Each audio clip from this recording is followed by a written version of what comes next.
When you think of ancient Egypt, do you only picture majestic pyramids, mysterious mummies, strange hieroglyphs, and elegant cats? If so, then you're missing out. Ancient Egypt was a world full of bizarre, even crazy, things you've never heard of.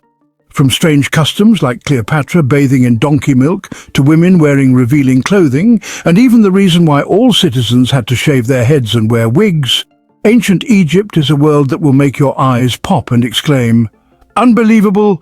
Join us as we uncover 20 strange things that ancient Egyptians used to do. Are you ready? Let's begin this journey back in time."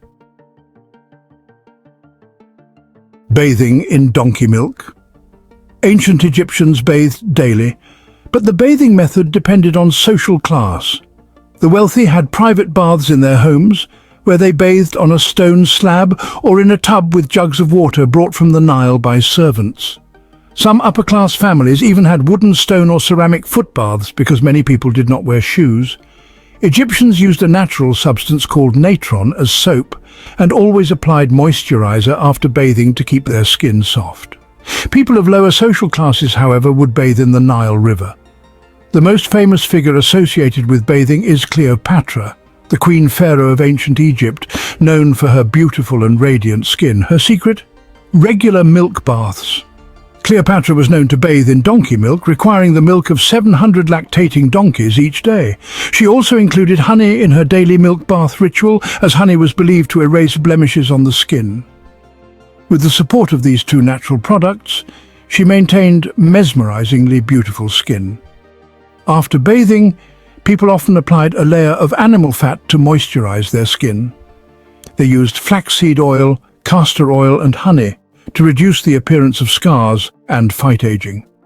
Some Egyptian creams even had ingredients similar to today's sunscreens and were effective in repelling insects. The rich would buy creams or moisturizers in the market, while the lower classes would make them at home. What do you think about this unique bathing method? Share your thoughts in the comments below. Oral hygiene. Ancient Egyptians did not overlook the importance of fresh breath. To clean their teeth, they ground salt, flowers, and mint into a powder and rubbed the mixture on their teeth. When mixed with saliva, the powder created a paste, functioning similarly to modern toothpaste. Interestingly, these people were the first to invent toothbrushes or chewing sticks. They later made these tools from tree branches, using one side as a toothpick and the other as a toothbrush. Historians have found evidence that ancient Egyptians filled cavities and used splints to hold loose teeth in place. Some mummies even show signs of dental implants. However, from a general health perspective, this was probably not the best method, as it caused significant gum bleeding. At various times, Egyptians also used a combination of iris flowers and rock salt to clean their teeth. Fresh breath was important to them, so they often chewed herbs, such as parsley and mint during the day or after meals to reduce bad breath. They even used mint to make lozenges. Egyptian women wore revealing dresses. The clothing of Egyptian women was called the calaseris, a tight-fitting dress with one or two straps that revealed the woman's shoulders. It was not only worn by servants, ordinary class women and nuns, but also by noble women. Even goddesses such as Nefertari were depicted wearing the calaseris. In the hot Egyptian weather, people's clothes were made from local cotton or linen. Some farmers also wore clothes made from animal skins. However, linen was the most popular fabric due to the abundant flax growing along the Nile River. This fabric was light, breathable and comfortable, making it ideal for the hot climate. Makeup was not just for women. Ancient Egyptians had a long-standing civilization, and both men and women had a habit of wearing brilliant makeup. They believed it brought protection from the gods Horus and Ra, two sacred deities in Egyptian culture. They also believed makeup prevented disease and could even heal ailments. Most Egyptian cosmetics contained malachite and galena crushed into a fine powder. Kohl, a famous makeup tool of the Egyptians, is considered the first eyeliner in human history. Egyptians used kohl to decorate their eye contours, believing it protected their windows to the soul from the sun and prevented eye infections. Kohl was made from a mixture of peacock stone, galena, copper, iron, manganese and lead. When applied, it was mixed with oil or grease, and Egyptians used a sharpened stick to apply it to their eyes. Meanwhile, Egyptian women applied red paint to their cheeks and used henna ink to color their fingernails and hands. Both men and women used perfumes made from oil, cinnamon and myrrh, substances still found in pharmaceuticals today. They believed that such makeup granted them miraculous healing abilities. What do you think about their makeup style? Do you like it or do you find it unusual? Let me know your opinion in the comments below.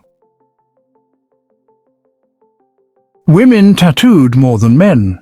In ancient Egypt, both men and women practiced tattooing. However, women often had more tattoos on their bodies than men. Tattoos on Egyptian men and women were rich and diverse with many different styles. Each person had tattoos for different purposes. Experts and scientists have discovered mummies with remarkable tattoos. Among them, the mummy of an Egyptian woman dating back about 3,000 years stands out. On her body, experts discovered about 30 strange tattoos in the shapes of lotus flowers, cows, baboons, and the Wadjet eye. Each of these tattoos carried its own symbolic message.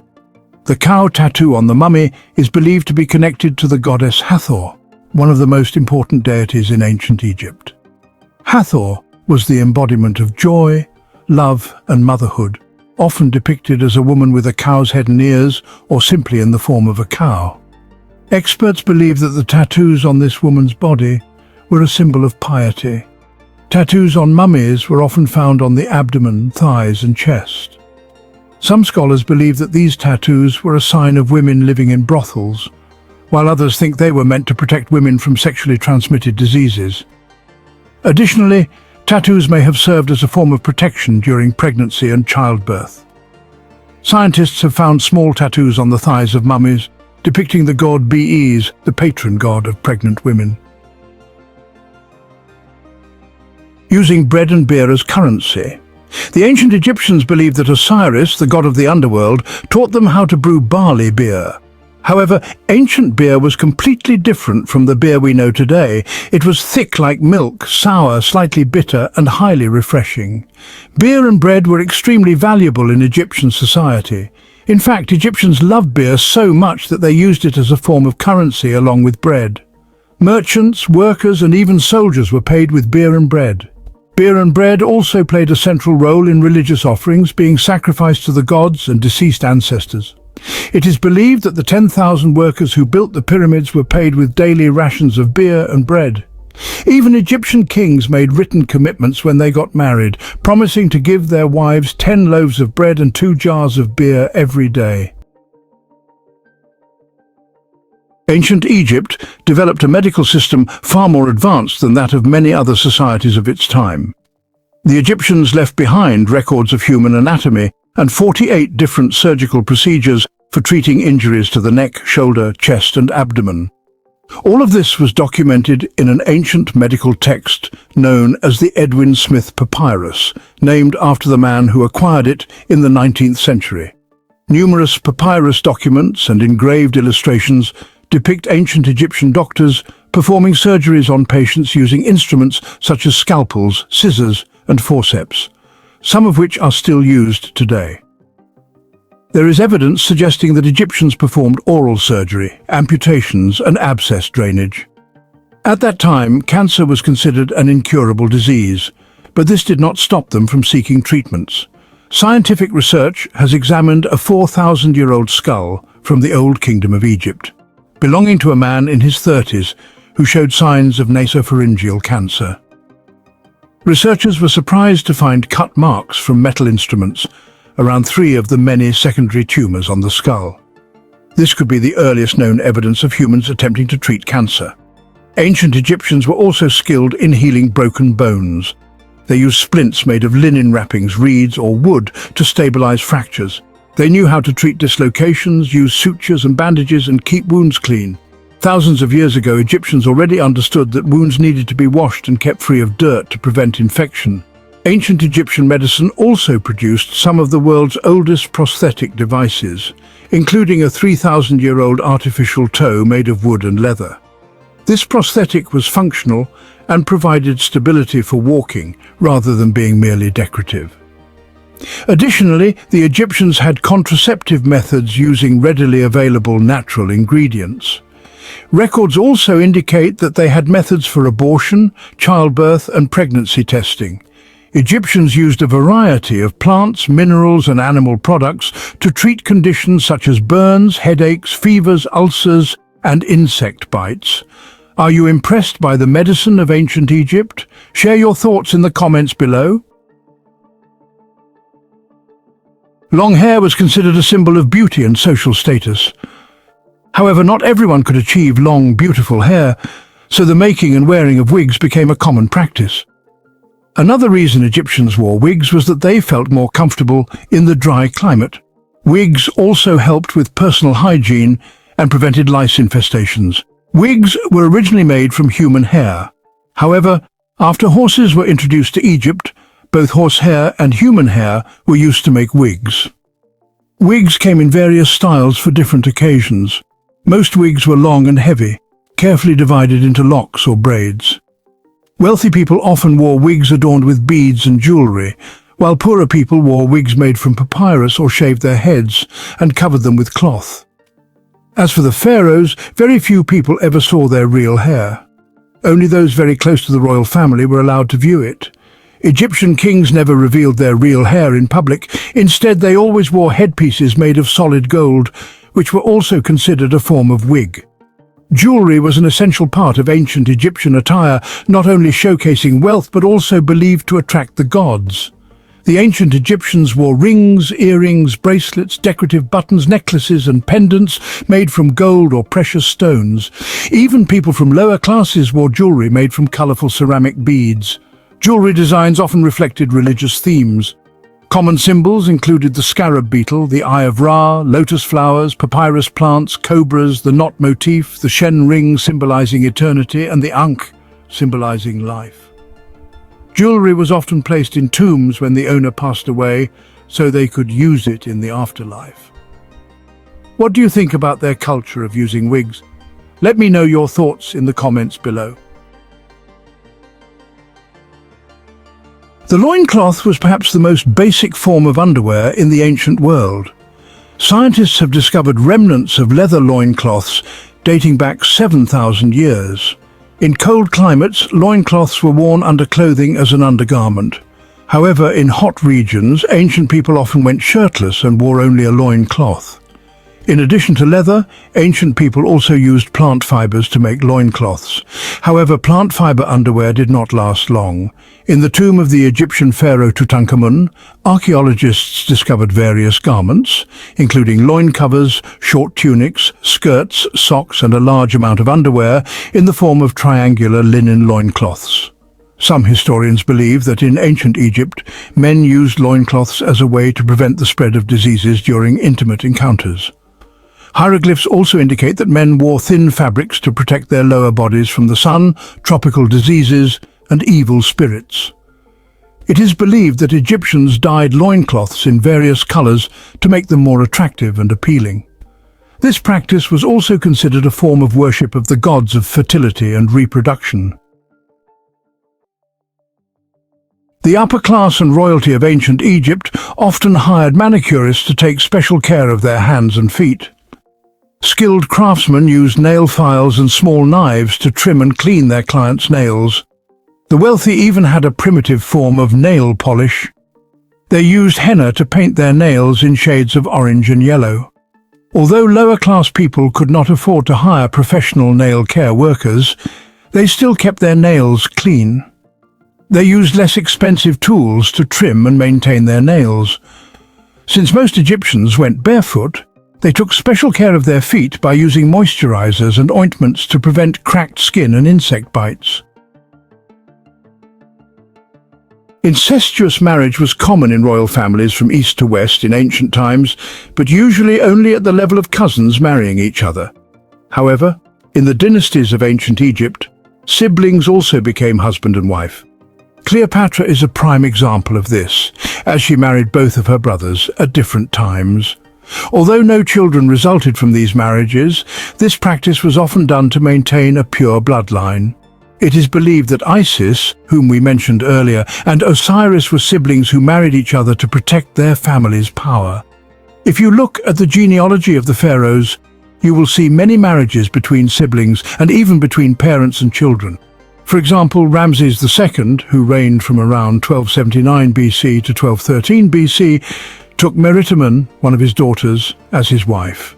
Of course, as we know today, this often led to descendants with serious developmental defects. For example, King Tutankhamun had a congenital defect in his leg that caused mobility problems, as well as a speech impairment due to a cleft palate. Other mummies of Tutankhamun's relatives also show that many suffered from rare diseases. Their bones were fragile, weak and easily broken. Their bodies were slender and delicate, and some had Marfan syndrome, a disease that makes limbs unusually long. Scientists believe that incestuous marriage caused these diseases to appear and contributed to the early deaths of many Egyptian royals. What are your thoughts on this? Please share your opinions. When an ancient Egyptian king died, their funeral was often held with great solemnity and included many complex rituals reserved for emperors. Many gold, silver, jewels, and the pharaoh's favorite items were placed in the tomb. In the early period of ancient Egypt, the bodies of the pharaoh's servants were sometimes buried with them so they could continue serving their king in the afterlife. However, this was not a widespread practice. In history, only a few pharaohs have been recorded as having their servants buried alive in their tombs. According to expert research, Egyptian pharaohs may have realized that allowing servants to live would be more beneficial than forcing them to die alongside their masters. If they buried servants alive with the deceased king, it would be seen as a cruel act that could lead to public unrest. Allowing the servants to continue living meant they could serve the next ruler, making their lives more meaningful and valuable. Instead of burying real servants, the Egyptian pharaohs came up with a new solution. They created Shabti statues to replace real servants. Hundreds of Shabti statues were buried with Egyptian pharaohs in their tombs. These small statues represented the servants that the king wanted to take with him to the afterlife to serve him there. Archaeologists have found many Shabti statues in the ancient tombs of Egyptian pharaohs. A document from ancient Egypt shows hieroglyphic instructions on how a woman could determine if she was pregnant, by urinating on a bag of barley and a bag of emmer, which is a type of wheat grown in ancient Egypt at the time. If the grains in the bag germinated, the woman was believed to be pregnant. If the barley germinated, it was thought she would give birth to a son. If the wheat sprouted, she would have a daughter. If neither bag germinated, it was believed that she was not pregnant. Scientists have proven that from a scientific perspective, the urine of a pregnant woman contains higher levels of hormones in the morning, which could stimulate grain germination. What do you think about this strange way of testing pregnancy? Please share your thoughts below in the comments. Throwing a stone ball along a lane, what we now call bowling, may have been a popular game in ancient Egypt. Evidence of this game has been found in Narmutis, which is about 90 kilometers from the city of Cairo. The game is a mixture of bowling and billiards taking place in a large room. This may be the earliest model of a modern bowling alley. Today, the room is located in a settlement dating from Roman times, that is the 2nd to 3rd centuries AD. The lane is 4 meters long, 20 centimeters wide, and 9.6 centimeters deep, and has a square hole measuring 12 centimeters in the center. Underneath this hole, researchers found a large terracotta jar filled with fine sand. They also discovered balls of varying diameters, one that fit snugly into the square hole and another that could roll easily along the lane. This ancient bowling game consisted of 2 players standing at opposite ends of the lane. One threw the smaller ball, while the other threw the larger one. This is considered a precursor to modern bowling. Would you like to try playing bowling like the ancient Egyptians? Please share your thoughts. Ancient Egyptians were among the first to keep animals as pets. While they are famous for their love of cats, they also kept dogs, falcons and monkeys. However, some of their pets were more unusual, including lions and antelopes. Dogs were not just companions, but also used for hunting and guarding. Evidence suggests that Egyptians raised greyhounds and dachshunds for these purposes.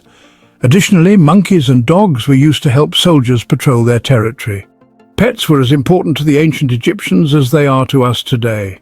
Owners wished to see their pets in the afterlife, which is why many animals were mummified and placed in their owners' tombs after death. Number 5. Shaving eyebrows after a cat died. You know, the ancient Egyptians were absolutely famous for their deep love of cats. From those large statues to intricate jewelry, countless cat-themed creations have survived for millennia since the pharaohs ruled the Nile. They even went so far as to mummify cats and, believe it or not, created the world's first pet cemetery, a nearly 2,000-year-old burial ground, much of which was dedicated to felines. Egyptians truly believed that cats brought good luck to their owners and treated them with special reverence.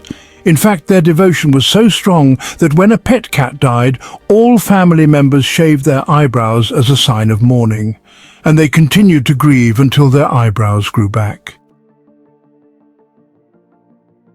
Number 4. Circumcision and shaving all hair. So, ancient Egyptian men were required to be circumcised, as they believed it symbolized cleanliness. Inscriptions in temples and tombs indicate that uncircumcised men were considered unclean and were not allowed to enter sacred places. As with wigs, the Egyptians really did not like body hair. They often shaved their heads, and priests were especially strict about this. It was their custom to shave their entire body every 3 days to maintain purity. In ancient Egyptian society, a clean-shaven face was considered polite and fashionable, while those with shaggy beards and unkempt hair were seen as having low social status. The Egyptians even invented shaving tools, starting with sharp stone blades fitted with wooden handles, which were later replaced by copper razors. At first, barbers only cut hair for wealthy aristocrats, but later it became a trend for middle-class customers as well. Haircuts were often done outdoors under the shade of cool trees. Women also followed separate rituals for cleanliness. They removed pubic hair using natural methods, believing it was beneficial for health, love and hygiene, and helped prevent lice and fleas. Number 3. Sandals played an important role. The ancient Egyptians mainly went barefoot, and even the pharaoh was no exception. However, they had a special servant whose task was to carry the king's sandals. Sometimes the soles of noble-class shoes were decorated with the faces or names of their enemies, so they could trample on them every day.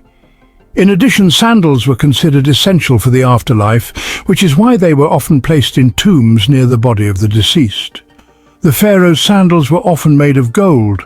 However, in reality, it would have been difficult to take even a few steps in them due to the rigid nature of gold. Number 2. The invention of the door lock.